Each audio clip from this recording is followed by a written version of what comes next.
Good evening, guys. Once again, with me, class 7, chapter 1st, our environment.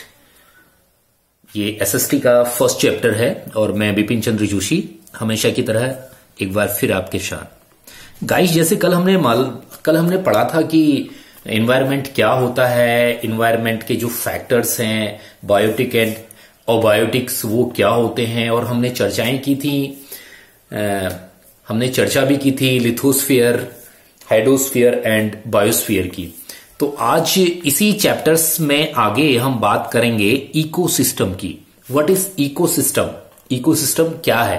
Ecosystem का हिंदी जो meaning होता है वो परितंत्र होता है। वो क्या होता है उसके बारे में हम लोग जानेंगे।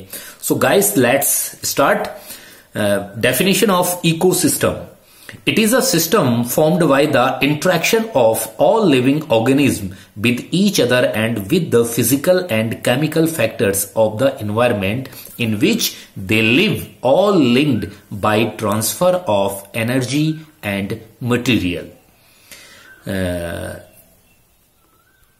Guys, मैं इसका जो हिंदी ट्रांसलेट है वो भी आपको करता हूं कि पारितंत्र वह तंत्र है जिसमें समस्त जीवधारी आपस में एक दूसरे के साथ तथा पर्यावरण के उन भौतिक एवं रासायनिक कारकों के साथ परस्पर क्रिया करते हैं जिसमें वे निवास करते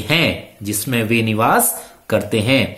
ये सब ऊर्जा और पदार्थ के स्थानांतरण द्वारा संबंध है। इसको हम किसी एक एक्टिविटी के माध्यम से भी जाहिर कर सकते हैं। एक्टिविटी के माध्यम से भी हम इन चीजों को आगे बढ़ा सकते हैं। जैसे all plants, animals, human beings depends on their immediately surroundings, often they are also interdependent on each other. This relation between the living organism as well as the relation between the organism and their surrounding form an ecosystem. So there could be an ecosystem of large rainforest, grass, land, deserts, mountains, lake, river, oceans, and even a small pond. Do you think the park in which Ravi and his friends played formed an ecosystem? Guys, जैसे कि मैं आपको पुनः बार बार examples की तरफ ज्यादा आपका ध्यान में खींचता हूं कि एग्जाम्पल में कैसे कैसे हम इन चीजों को लेते हैं। तो कहानी में कुछ बच्चे मिलकर जो है कुछ पादप और जीव जंतु को मिलकर जैव मंडल में वो एक संसार का निर्माण करते हैं जो पृथ्वी पर है, जहां जल, थल और वायु जो है मिलकर जीवन को पूरा संभव करती है।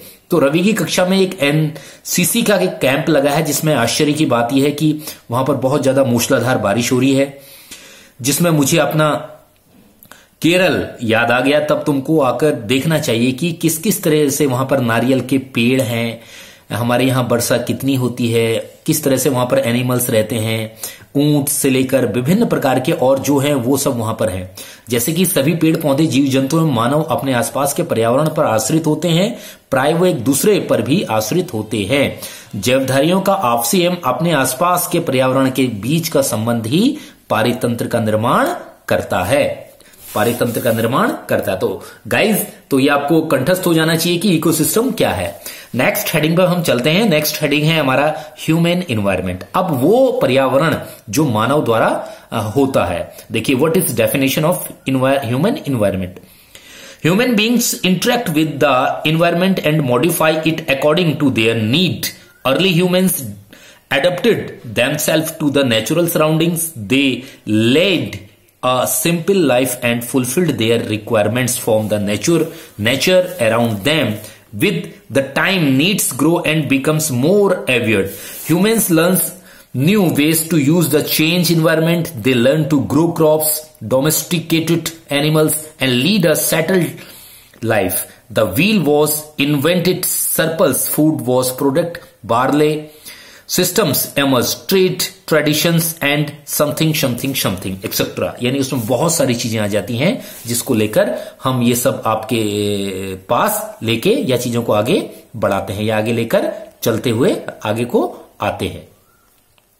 तो जो ह्यूमन एनवायरनमेंट है, जो मानवीय पर्यावरण है वो क्या करते हैं कि मानव अपने पर्यावरण के साथ पारस्परिक क्रिया करता है, उसमें उसकी आवश्यकता के अनुसार परिवर्तन करता है। प्रारंभिक मानव ने स्वयं को प्रकृति के अनुरूप बना लिया तथा उनका जीवन सरल था एवं आसपास की जो प्रकृति थी वो आवश्यकता अनुसार पूरी हो जाती थी। समस्त प्रकार के जो आवश्यकताएं थी वो मानव ने पर्यावरण के उपयोग और उसमें परिवर्तन के बहुत सारे तरीके को खोज लिया था। उसने फसल उगाना, पशुपालन करना, स्थायी जीवन और पहिए का आविष्कार, आवश्यकता, आग, उपजाऊ, वस्तु विनिमय पद्धति, ये बहुत सारी ऐसी चीजें थी जिसको उसने सीख लिया था। जैसे कि आप लोग जानते हैं कि गर्मी में जो रसीले तरबूजे होते हैं, सर्दी में भुनी हुई मूंगफली होते हैं, ये सब हम खाना क्यों पसंद करते हैं? क्योंकि प्राकृतिक एवं मानवीय पर्यावरण के बीच सही संतुलन होना आवश्यक है। मानव को पर्यावरण के साथ समरसता से रहने और उसका उपयोग सीखने के लिए आगे आना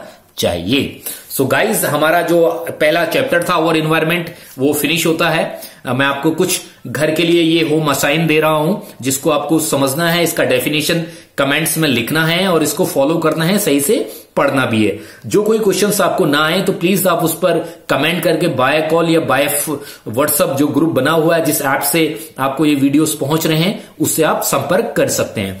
तो पहला क्वेश्चन आपके लिए है कि इकोसिस्टम क्या है? What is an ecosystem? What do you mean by the natural environment? Which are the major components of the environment?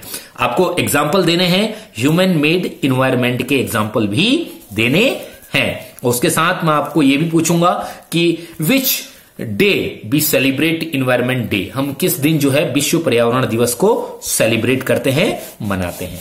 So guys, thank you so much for class 7। Thank you.